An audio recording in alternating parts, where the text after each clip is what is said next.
Are drugs destroying society?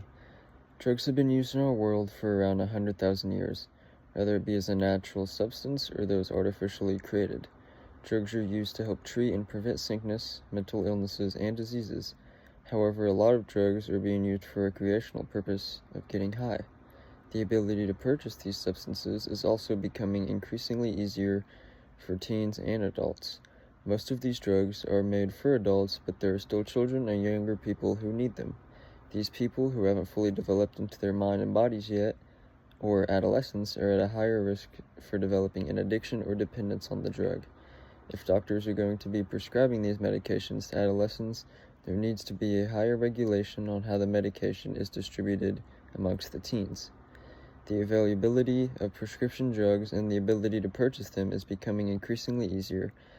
The patients can lie about things such as back pains or trouble staying focused so they can be falsely prescribed these medications.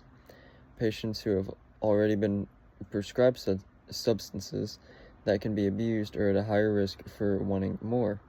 These people are promised pills and potions that not only promise pleasure and enjoyment, but also satisfying the traumatic void. Quote Aries. In a capitalist society, new companies are constantly emerging. New drug market companies are always working on and creating new drugs.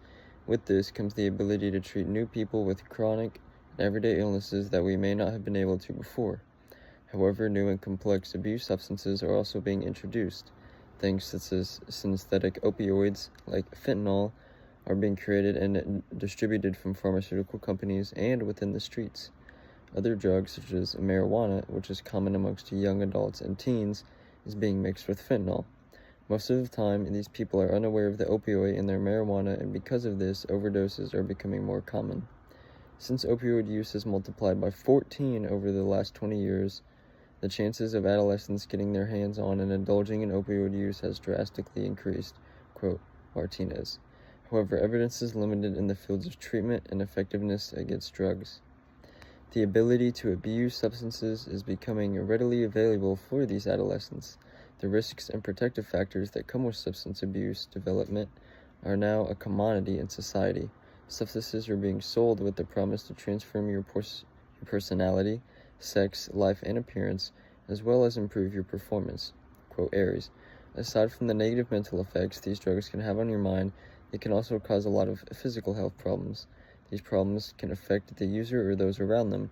When infants and toddlers are constantly exposed to toxic chemicals around them, it can result in a series of mental complications. Of these complications include respiratory illness, seizures, alerted mental status, and death. Quote Belcher. Misinformation of the addictiveness of drugs and or having a family history of abuse problems increases the risks that someone will try a drug. Another factor at play is the need to cope with depression, anxiety. A study following the PRISMA protocol over a span of 10 years found that these mental illnesses are a main reason for people engaging in non-prescribed anxiety medication use, quote Martinez. On top of this, people with MDE symptoms have been shown to be associated with illicit drug use and binge drinking. The environment, age, genetics, and sex are categories in which abuse is experienced way differently. Family instability and emotional detachment and other means that contribute to substance abuse.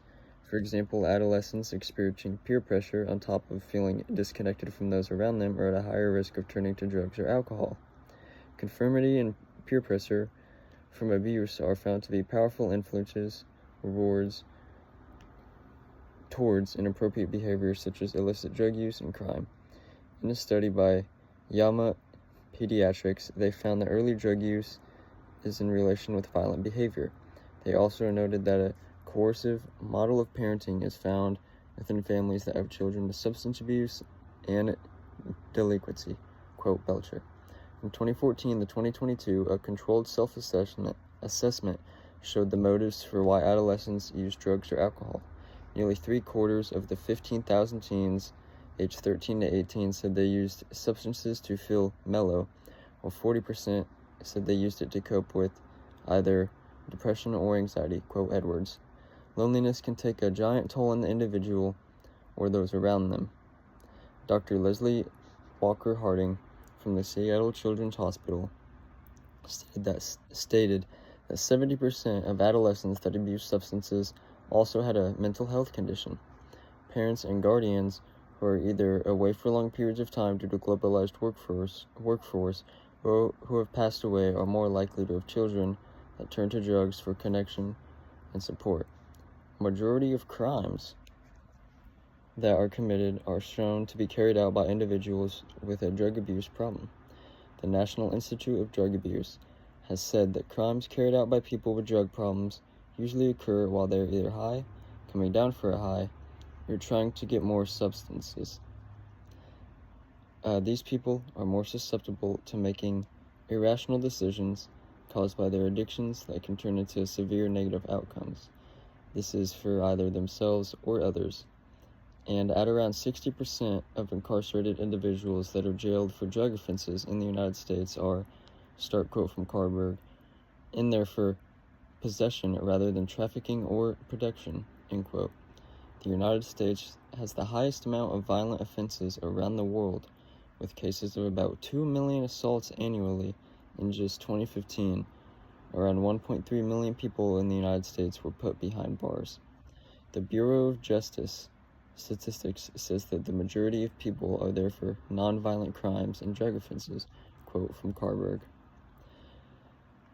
Overall, drugs have been affecting society for centuries, whether it be through the means of mental or physical illnesses.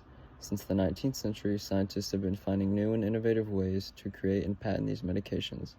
With this comes the many dangers of not knowing what the long and short-term effects of these drugs will be.